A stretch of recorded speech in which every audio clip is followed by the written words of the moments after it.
Bismillahirrahmanirrahim. Assalamualaikum warahmatullahi wabarakatuh. Baik teman-teman semua, kami dari kelompok 5 yang beranggotakan Balkis Arushda, Inas Amiroh, Betty Mailinda Hapsari, dan Ida Faiza Az-Zahra akan menyampaikan presentasi dari kelompok kami, yaitu ayat-ayat tentang tujuan pendidikan yang terdapat dalam surah Al-Baqarah ayat 30 dan juga surah Az-Zariyat ayat 56.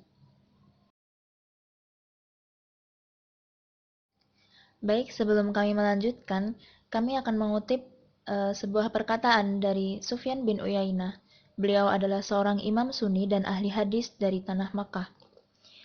Sufyan bin Uyainah berkata, tahapan awal dalam mencari ilmu merupakan memahami. Setelah itu diam serta menyimak dengan penuh atensi atau penuh perhatian, kemudian menjaganya, kemudian mengamalkannya, serta setelah itu menyebarkannya. Baik, yang pertama yaitu dari surah Al-Baqarah ayat 30. Disimak ya teman-teman. Bunyi surah Al-Baqarah ayat 30. A'udzu billahi minasyaitonir rajim. Wa idz qala rabbuka lil malaikati inni ja'ilun fil ardi khalifah. Ingatlah ketika Tuhanmu berfirman kepada para malaikat, sesungguhnya aku hendak menjadikan seorang khalifah di muka bumi. Qalu ataj'alu fiha may yufsidu fiha wa yasfiku dima' wa nahnu nusabbihu bihamdika wa nuqaddisu lak. Para malaikat berkata, mengapa engkau hendak menjadikan khalifah di bumi itu orang yang akan membuat kerusakan padanya dan menumpahkan darah, padahal kami senantiasa bertasbih dengan memuji engkau dan mensucikan engkau. Qala inni a'lamu ma la ta'lamun. Kata Allah, sesungguhnya aku mengetahui apa yang tidak kamu ketahui. Nah, dari sini sebenarnya apa sih arti khalifah? Khalifah itu berasal dari kata khalafa yang berarti menggantikan. Jadi khalifatullah bisa berarti wakil Allah di bumi, atau maksudnya menggantikan Allah di muka bumi. Untuk apa? Untuk memberikan pengayoman, pemeliharaan, serta pembimbingan agar setiap makhluk di muka bumi ini mencapai tujuan penciptaannya. Tujuan penciptaan kita di muka bumi tak lain dan tak bukan hanya untuk beribadah kepada Allah.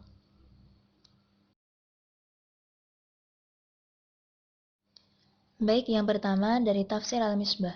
Surah Al-Baqarah ayat 30 ini berisikan tentang wewenang atau amanat yang diberikan Allah kepada kita, kepada Nabi Adam, anak cucu Nabi Adam termasuk kita, selama kita ada di muka bumi ini.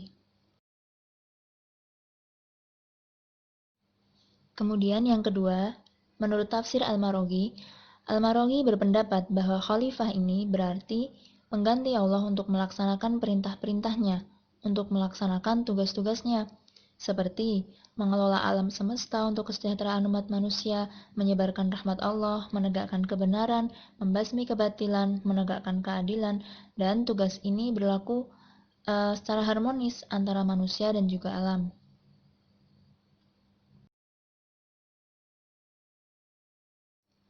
Kandungan surah Al-Baqarah ayat 30. Kandungan dari surah yang telah saya bacakan di awal tadi, yang pertama, Allah memberitahukan kepada malaikat tentang rencana Allah menciptakan manusia sebagai khalifah di bumi. Yang kedua, malaikat khawatir manusia hanya akan membuat kerusakan di bumi dan saling membunuh. Karena kan malaikat merasa mereka yang lebih suci daripada manusia. Mereka yang lebih banyak bertasbih dan memuji Allah, sedangkan manusia hanya akan membuat banyak kerusakan di bumi. Tapi yang ketiga, Allah membantah, sesungguhnya yang lebih mengetahui sesuatu yang belum terjadi hanyalah Allah.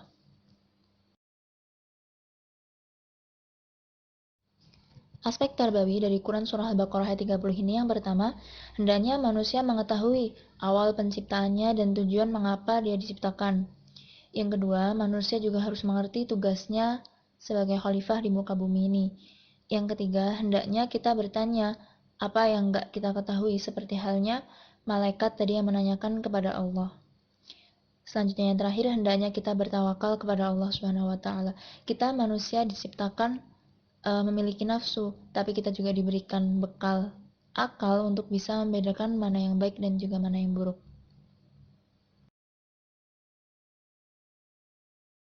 Nah, itu tadi penjelasan dari surat Al-Baqarah ayat 30. Selanjutnya, surat Az-Zariyat ayat 56.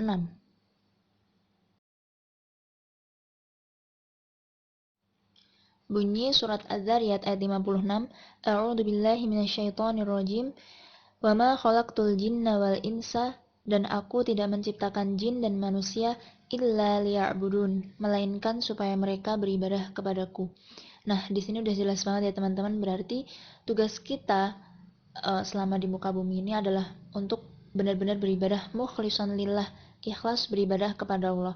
Kita beribadah bukan karena Allah butuh disembah, akan tetapi Allah ingin menguji ketaatan jin dan manusia sebagai makhluk yang telah Allah ciptakan. Selanjutnya tafsirnya. Yang pertama tafsir dari Al-Misbah. Bisa dibaca ya teman-teman. Di sini dijelaskan bahwa tujuannya itu bukan menekankan pesan yang dikandung, tetapi juga mengisyaratkan bahwa sebenarnya semua perbuatan-perbuatan Allah itu juga melibatkan malaikat atau ada sebab-sebab lain, seperti penciptaan, pengutusan Rasul, turunnya siksa melibatkan malaikat juga. Sedangkan di sini untuk konteks beribadah kepada Allah semata, berarti redaksi yang digunakan ini berbentuk tunggal, tertuju kepada Allah semata tanpa memberikan keterlibatan selain Allah. Jadi benar-benar kita beribadah hanya kepada Allah.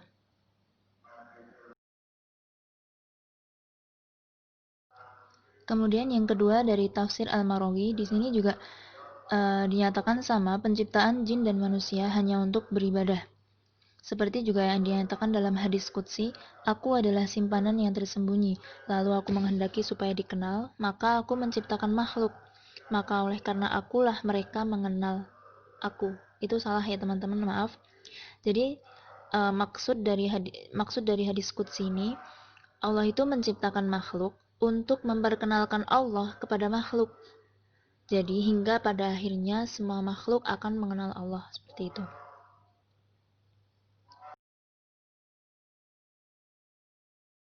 Nah, kandungan dari Az-Zariyat ayat 56 ini yaitu ayat ini menjelaskan tentang tujuan Allah menciptakan manusia, tujuan Allah menciptakan jin, semata-mata manusia dan jin diciptakan Allah hanya untuk beribadah kepada Allah.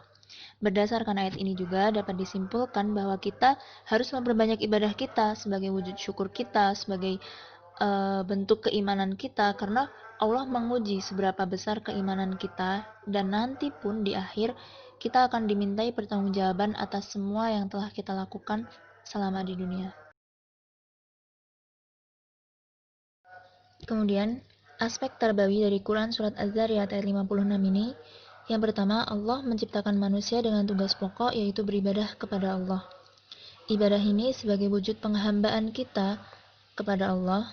Ibadah ini juga bentuk terima kasih kita atas semua yang telah Allah beri. Ketika manusia tidak melakukan tugasnya dalam beribadah, maka hidupnya di dunia ini tidak memiliki arti. Karena manusia tidak memiliki kuasa apapun bahkan atas dirinya sendiri. Baik teman-teman, jadi kesimpulan dari presentasi kami yaitu Allah menciptakan manusia dengan tugas pokok yaitu untuk beribadah kepada Allah. Ibadah ini sebagai wujud penghambaan kita kepada Allah, sebagai wujud rasa syukur kita kepada Allah. Dan orang yang selama masa hidupnya tidak melakukan tugasnya, tidak melakukan ibadah, sama saja hidupnya tidak memiliki arti. Kemudian manusia juga harus mengerti tugasnya sebagai khalifah, yaitu mengelola apa yang ada di alam ini. Dan juga hendaknya kita bertanya jika tidak tahu, sebagaimana malaikat menanyakan tentang manusia kepada Allah.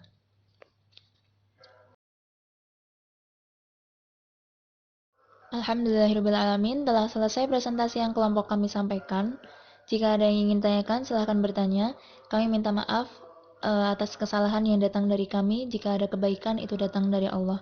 Wabillahi taufiq wal hidayah. Wassalamualaikum warahmatullahi wabarakatuh.